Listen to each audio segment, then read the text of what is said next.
épisode de Looking for Atman, à la recherche d'Atman, nous accueillons aujourd'hui au studio Darpan. Darpan est un enseignant qui connaît les mécanismes intérieurs et nous aide à nous délivrer de la souffrance pour découvrir notre vraie nature. Tout de suite, l'interview. Au départ, moi, je suis parti d'un désir de faire des épisodes, des émissions et de mettre en phase mon activité professionnelle de vidéaste avec cette espèce de questionnement intérieur, de quête intérieure que j'ai depuis des années, etc. Et de me dire, je veux m'occuper que de ça aujourd'hui. Qu'est-ce que ça veut dire? Je ne sais pas, mais je suis parti à la rencontre de diverses personnalités. J'ai lu, je me suis intéressé. Et plus je m'intéresse, et plus j'avance sur le sujet, plus je me rends compte que cette histoire de quête intérieure, on doit la détruire, la démolir. Cette recherche spirituelle, à chaque fois que je balance ce mot, je me rends compte que c'est plus à propos. Ou alors on me dit, il faut démonter ça, cette histoire de quête spirituelle, il n'y a rien à chercher, tout est déjà là. Et ça, c'est quelque chose qui m'intrigue. Je me dis, est-ce que je fais faux chemin? Est-ce que je suis sur un chemin qui n'est pas juste? Est-ce qu'il n'y a pas de recherche spirituelle si ça ne passe pas par quelque chose de pratique, d'abord, en soi? Il y a une aspiration sincère qui est en lien avec une insatisfaction par rapport à ce que le monde nous offre. On peut avoir cette insatisfaction quand on a tout, l'argent, quelqu'un qu'on aime, une famille, une voiture, un travail, quand on a fait suffisamment de choses dans la vie et on se rend compte que même ayant vécu, obtenu, fait tout ça, il y a une insatisfaction en moi. C'est une première façon d'arriver à cette quête. L'autre façon, c'est de ne pas avoir tout et de ne pas sentir le besoin de tout avoir, mais de ressentir à l'intérieur une aspiration pour quelque chose qui n'a pas de nom, mais qui est pourtant très présent dans notre ressenti. Qu'est-ce que c'est, cette aspiration ? Est-ce que c'est simplement des enfants gâtés qui se lassent de ce qu'ils ont et veulent autre chose? Est-ce que c'est un idéal qui nous a été transmis principalement par la religion, de perfection, d'absolu, de transcendance? Qu'est-ce qu'on veut finalement? Qu'est-ce qu'on veut? Et naturellement, cette aspiration, la personne qu'on croit être, le personnage ou la personnalité, qui est notre interface entre l'être authentique et le monde, va s'approprier cette aspiration. Et dans ces termes et sa compréhension, ça ne peut être que chercher quelque chose et peut-être trouver quelque chose. Et ce chercher, il est projeté à l'extérieur, parce que la personne ne connaît que ça. Qu'est-ce que je peux trouver à l'extérieur que je n'ai pas encore trouvé?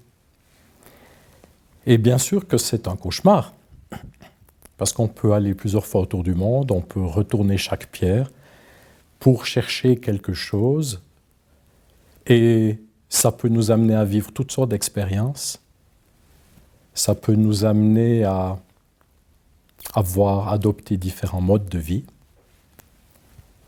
Mais si on veut être un tantinet intelligent, avoir un tout petit peu de bon sens, la question à se poser, c'est qu'est-ce que je cherche? Avant de se mettre en quête de chercher, n'est-ce pas? Parce que beaucoup de gens, chercher devient une sorte de mode de vie. Je suis un chercheur, et un chercheur spirituel, ce n'est pas n'importe quel chercheur, je ne suis pas en train de chercher des champignons. Le chercheur spirituel, il va chercher quelque chose qui se fonde sur la base de ce qu'il a lu ou entendu, de la part d'êtres que l'on dit éveillés ou de maîtres spirituels.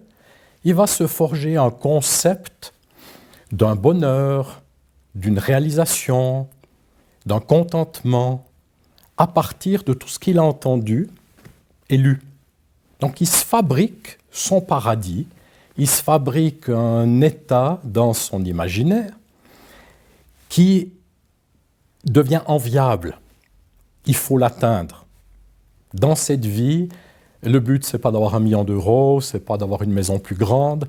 Le but, c'est d'atteindre cet idéal que j'ai construit à partir du matériau qu'est ce que j'ai entendu et lu dans le domaine de la spiritualité.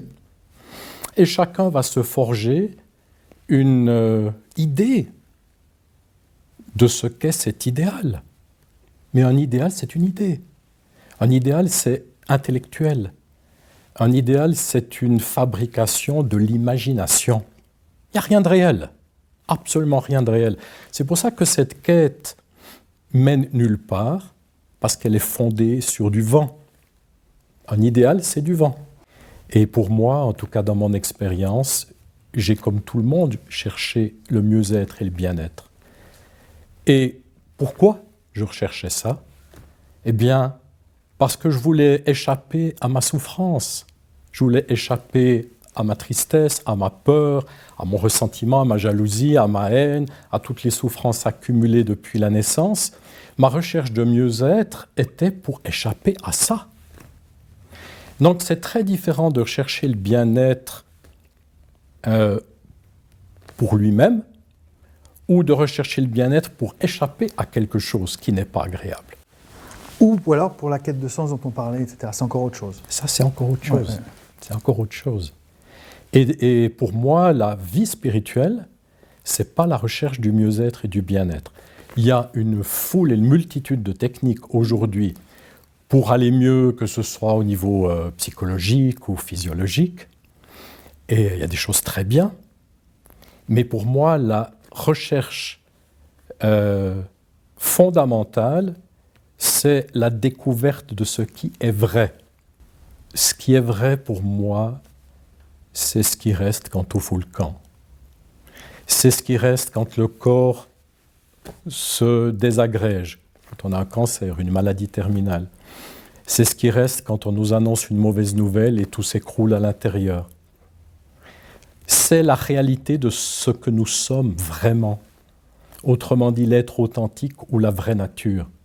La quête de ce qui est vrai, elle ne se fait pas à travers les 5 sens, parce que ce qui est vrai est en amont des 5 sens, à l'intérieur de nous.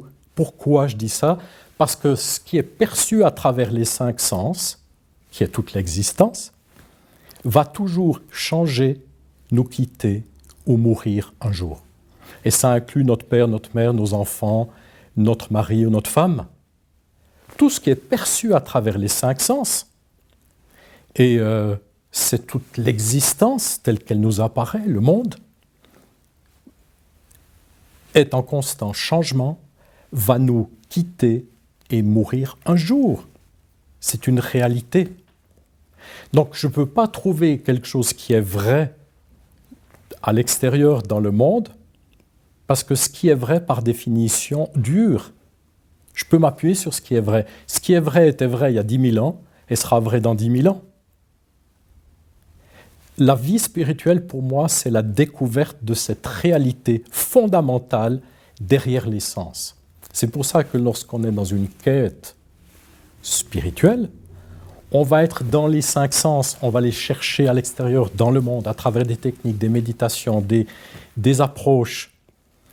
Et il n'y a pas de fin à ça. Sauf que ce qui nous arrive avant d'arriver au bout de cette quête, c'est la désillusion, c'est la fatigue, c'est l'épuisement, c'est les années qui passent et de dire « mais je cours après une chimère ». On a eu le temps d'aller chercher de l'or en Alaska, on a plus de chances d'en trouver. J'essaie de ramener toute cette dimension à quelque chose qui soit accessible pour les gens et qu'ils n'aient pas besoin d'errer pendant 10, 20, 30 ans pour réaliser quelque chose qui a de la valeur pour eux. C'est la raison pour laquelle mon approche, elle se résume au fait de savoir comment se défaire du malheur et de la souffrance accumulée en nous et réaliser l'être authentique ou la vraie nature que nous sommes. Voilà, ça c'est pour moi une démarche que je peux expliciter de façon concrète, pratique, démontrable dans l'expérience des gens et non pas parler d'abstraction ou de termes spirituels et particulièrement de termes orientaux qui nous mettent dans la confusion et qui n'arrangent rien dans notre vie amoureuse et qui n'arrangent rien dans les difficultés qu'on rencontre au quotidien en Occident. J'ai une autre question que je qualifie toujours d'un peu naïve. C'est... on cherche à atteindre une vraie nature, l'essence, la conscience, peu importe le mot, et se débarrasser des charges du passé, des traumatismes, etc. Pourquoi est-ce qu'on veut chercher à réaliser sa vraie nature, l'être authentique, ou n'importe quel mot, comme tu dis? Oui, mais moi... Pourquoi? Pourquoi et pourquoi on n'y est pas déjà? Pourquoi on est obligé de passer par 40 ans de souffrance? On n'est pas obligé de passer par 40 ans de souffrance. On n'est pas passé, mais pourquoi on est forcément... Pourquoi on a l'impression qu'on vient forcément dans la vie avec un lot de souffrance et de charges et de barrages, de barrières, pour arriver à quelque chose de plus beau, plus sain, plus vrai, comme on disait au départ. C'est pas comme ça. C'est une vision simpliste. Oui, je te l'ai dit, elle est naïve la question, voire simpliste. Oui, elle est simpliste, parce qu'elle ne tient pas compte de l'ensemble. C'est déjà une vision qui est orientée par les choses que des gens ont pu lire, entendre, la façon dont c'est exprimé, n'est-ce pas? Mais c'est vraiment personnel, c'est qu'à chaque fois je me dis pourquoi on n'est pas... Je vais y venir. D'accord. Je vais y venir. Il faut me laisser du temps. Excuse-moi. Parce que ce n'est pas une réponse qui peut être dite comme ça en une phrase. Ça va plus profond que ça. La première chose, c'est qu'il y a en nous ce que j'appelle l'ignorance de nous-mêmes. Un angle mort. On est dans une voiture, on a le rétroviseur, il y a un angle mort. Notre angle mort, c'est l'ignorance de nous-mêmes. Ça signifie que nous sommes déjà ce que nous sommes. Nous sommes déjà l'être authentique et notre vraie nature. Ça n'a pas de sens de dire qu'on ne l'est pas. Mais on ne l'a pas réalisé, n'est-ce pas? On n'a pas pris conscience, réalisé ce que nous sommes vraiment. On pourrait donner l'exemple d'un poisson qui est dans l'eau et qui n'a pas conscience d'être dans l'eau. C'est son angle mort. C'est l'ignorance qu'il a, qui porte en lui. Donc nous sommes ici dans cette existence douée de capacité de réflexion, douée de perception, de ressenti, d'intelligence, de conscience, et en même temps nous portons chacune et chacun d'entre nous cette marque d'ignorance de nous-mêmes. Cette ignorance de nous-mêmes, elle va s'exprimer d'une certaine façon dans nos vies, c'est en nous identifiant à quelque chose que nous ne sommes pas. Nous nous identifions au corps physique, nous nous identifions au contenu de notre intellect et nous nous identifions à nos émotions. Et depuis notre plus jeune âge, lorsqu'on vient au monde, on se met à nous identifier à nos expériences de vie, à nos croyances, à nos conditionnements, à nos interprétations, à nous attacher à toutes sortes de choses. On s'attache au corps physique quand on vient au monde. On n'est pas encore attaché au corps physique. On n'a même pas conscience du corps physique, jusqu'à qu'on ait une dent qui pousse ou jusqu'à qu'on ait faim. Et petit à petit, à travers le temps et l'accumulation, on se met qui? L'intelligence de vie que nous sommes s'identifie par ignorance à quelque chose qu'elle n'est pas. Autrement dit, elle vient de s'identifier à une personne. J'appelle ça la personne. La personne, elle est faite d'une partie émotionnelle, c'est toutes les peines, frustrations, déceptions accumulées depuis la naissance, et elle est faite d'une partie mentale qui est tous les conditionnements, croyances, attachements, idées fausses, idéaux. Et ça, c'est la personne que nous croyons être. On s'identifie à ce personnage, et ce personnage, c'est le fouteur de merde dans notre vie, n'est-ce pas? Parce qu'il n'est jamais content. Parce que cette personne, elle désire toujours quelque chose, elle veut toujours quelque chose, elle espère quelque chose, elle rêve à quelque chose, elle attend quelque chose, et si tu observes, cette activité, elle est pratiquement permanente à l'intérieur de nous. Ça, c'est la personne. Elle aime les choses, il y a des choses qu'elle n'aime pas, elle veut ceci, elle ne veut pas ça, elle est contente avec ce job, elle n'est pas contente avec ce job, elle aime cette personne, elle n'aime pas cette personne. Et ce personnage, la plupart des gens, ils sont identifiés à 100% avec cette personne. La quête spirituelle ou la vie spirituelle, je préfère utiliser ce mot, c'est lorsqu'à l'intérieur de nous, il y a le début d'un décrochement entre l'intelligence que nous sommes, ou la conscience que nous sommes, et le personnage que l'on s'est construit et qui a été construit dans le milieu où on a grandi et évolué. Quand il y a ce décrochement, on est un petit peu schizophrène parce qu'on se dit, mais qu'est-ce que je suis? Il y a moi et en même temps il y a ce personnage avec toutes ses voix, ses contradictions, ses émotions. En fait, quand il commence à y avoir un décrochement, ça signifie qu'on a gagné en intelligence. Et très souvent, c'est à travers la souffrance que ça se passe. La perte des êtres chers, des accidents, des deuils, des pertes de toutes sortes. Ça nous rend plus intelligents parce qu'on se décroche de cette humanité qu'est la personne. Et là, tout à coup, on prend conscience ou on perçoit qu'il y a une réalité qui n'appartient pas à la personne et au monde.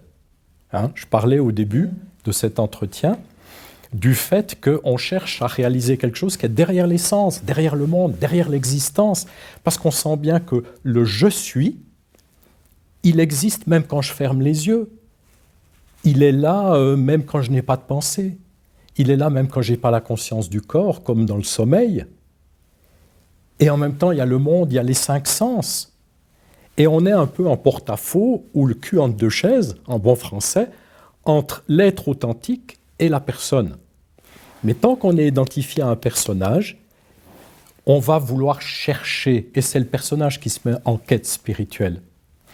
Donc ce décrochement, les gens perçoivent ça à travers une forme d'aspiration, qu'on peut appeler une aspiration spirituelle, mais je n'ai pas besoin de mettre le mot spirituel pour chaque chose, parce que c'est la réalité de monsieur et madame tout le monde qui est un petit peu détaché de sa personne. Et là, tout à coup, je sens qu'il y a une réalité que je ne peux pas toucher, que je ne peux pas nommer, que je ne peux pas expliciter, mais qui n'est pas le personnage, avec toutes ses pensées, ses croyances, ses conditionnements, ses attitudes, ses émotions. Il y a autre chose. Et la vie spirituelle, c'est comment j'arrive à me détacher suffisamment du personnage pour réaliser l'être authentique que j'ai toujours été et que je suis, mais que je n'ai pas pu appréhender dans sa totalité parce que je suis encore attaché, identifié à un personnage mortel. Alors justement, toi, qu'est-ce que tu proposes dans ton approche pratique, justement pour... Donc il y a par exemple ce mental qui est affecté justement par des peines, par du passé, etc., qui justement est agité d'une certaine façon en fonction des contenus, etc., et qui donc varie d'une personne à l'autre. Et donc ça passe d'abord par le travail sur ces contenus afin de... Je ne vais pas à la pêche aux peines, je ne vais pas à la pêche au passé. Je dirais que mon approche, elle est simple dans le sens moi, j'ai envie d'apprécier ma vie, j'ai pas envie d'aller creuser dans mon passé, dans les peines papa, maman, pour me pourrir la vie au quotidien. C'est pas du tout mon approche. Je dis simplement aux gens, soyez attentifs à ce qui se passe à l'intérieur de vous. Et vous allez observer que vous êtes presque constamment en train de fuir ou de lutter contre ce qui vit en vous ou contre ce qui se manifeste à l'intérieur de vous dans votre ressenti. Exemple, une peur qui vient, j'allume une clope. Une peine qui vient, je me jette sur la bouffe. Quelque chose de puissant qui me fait peur, je me mets à me contracter, à réprimer. Et j'ai des douleurs là. Parce qu'à force de me contracter, il y a des douleurs physiques un peu partout. Mon approche, c'est observe tes fuites et tes luttes, parce qu'il faut d'abord les observer pour pouvoir s'en détacher, et ensuite cesse de fuir et de lutter, et regarde ce qui va se passer. Et j'aide les gens à accueillir tous les contenus qui se manifestent spontanément et naturellement lorsqu'on cesse de fuir et de lutter. Parce que ni dans ma famille, ni à l'église, ni au travail, personne ne nous explique comment faire. On nous apprend 15-20 ans d'études à faire toutes sortes de choses, à faire des équations, à faire de la physique, à faire de la biologie. Personne ne nous apprend à aimer, personne ne nous apprend comment fonctionnent ces mécanismes intérieurs, personne ne nous apprend comment on gère une peine. Tout ce qu'on nous apprend, c'est serre les fesses, investis-toi dans le travail, va dans ta tête pour ne pas sentir. En fait, le monde entier nous apprend à quitter notre corps, notre ressenti, notre intérieur pour aller dans la tête. On a 8 milliards de têtes pensantes sur 2 pattes. Et la clé, de la réalisation de ce qu'on est, elle se fait à travers le corps physique, ou plus précisément à travers le ressenti. C'est comme ça qu'on va à l'intérieur. Cette acceptation, ce regard sur ce qui se passe, c'est une vigilance, permanence. Non, c'est plus que ça. Enfin, au départ, ça passe par une première vigilance. Tu parlais au début juste accepter. Alors je vais élaborer là-dessus. Accepter, ça veut dire quoi? Moi, s'il y a quelqu'un qui tape une femme, je ne l'accepte pas, je vais aller protéger cette femme. Hein? Parce que sinon, on utilise ces termes en disant « elle se fait violer, il faut accepter ». On tombe dans la bêtise, dans l'illogisme. Il faut aussi ramener les choses à quelque chose qui relève du bon sens. Accepter, ça veut dire accepter tout ce qui est à l'intérieur de soi. Et c'est la chose la plus difficile qu'on a à faire. Est-ce que tu peux accepter toutes tes peines? Est-ce que tu peux accepter tes peurs, ta haine, ton ressentiment, ta jalousie, ton vide, ta puissance de vie? J'amène les gens à accepter ce qu'ils vivent en eux et enlever les obstacles et les associations négatives et tout le reste. Une fois qu'on a vidé ces choses ou qu'elles sont parties, qu'elles sont sorties, encore une fois, il y a un savoir-faire intelligent que j'enseigne, mais je ne peux pas le livrer comme ça dans un interview si court. Ça devient beaucoup plus facile d'accepter ce que je suis. J'ai plus cette peine avec mon père, j'ai plus cette colère avec ma mère. Je peux accepter ce que je suis parce qu'il n'y a plus ces noirceurs, il n'y a plus ces douleurs, il n'y a plus ces pointes à l'intérieur, ces aiguilles. On a de la peine à accepter ce qu'on est parce qu'à l'intérieur de nous, il y a le déni de soi, je ne suis pas bien, je ne suis pas à la hauteur, je ne mérite pas, j'y arriverai pas. Toutes ces stratégies d'autosabotage, ça c'est l'ego, dans la lutte. Toutes ces fuites, je ne veux pas sentir mon vide, je ne veux pas sentir ma solitude, je ne veux pas sentir mon impuissance. Je dis souvent pour moi, être éveillé, puisqu'on utilise beaucoup ce mot, ça veut dire pour moi quelqu'un qui accepte pleinement tout ce qu'il y a à l'intérieur. Tout. Dans ce monde, tout change, tout nous quitte et tout meurt. Il ne faut pas oublier, c'est ce que j'ai dit au début, n'est-ce pas? On oublie la réalité de la mort. Elle est là à chaque instant. Et quand tout à coup on nous dit que quelqu'un est mort, on est dévasté parce qu'on oublie la réalité de la mort. Tout va nous quitter, tout va mourir, nous également. Tout ça, c'est fait pour découvrir ce qui ne meurt pas. Il faut un contraste, il faut un contexte où tout change, tout nous quitte et tout meurt pour découvrir ce qui ne change pas et ce qui ne meurt pas en nous. Et c'est le monde. Et c'est ce monde de violence, d'injustice, de difficulté qui nous permet de gagner en intelligence parce qu'il vient un moment où on est lassé du monde. On est lassé de courir derrière nos désirs. On est lassé de nos divertissements. On est lassé de tout ce que le monde offre. On veut quelque chose de vrai, on veut autre chose, on veut quelque chose de plus profond. Et le monde nous offre tout ce qui n'est pas profond, tout ce qui n'est pas vrai, jusqu'à qu'on s'en lasse. Et à travers la souffrance, malheureusement, c'est comme ça que ça se passe, on est amené à se détacher du personnage.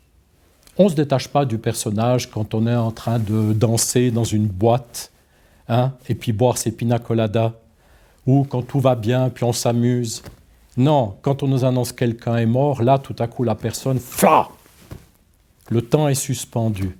Toute la bêtise du personnage, tout à coup, il y a quelque chose de vrai qui arrive dans ma vie, c'est la mort.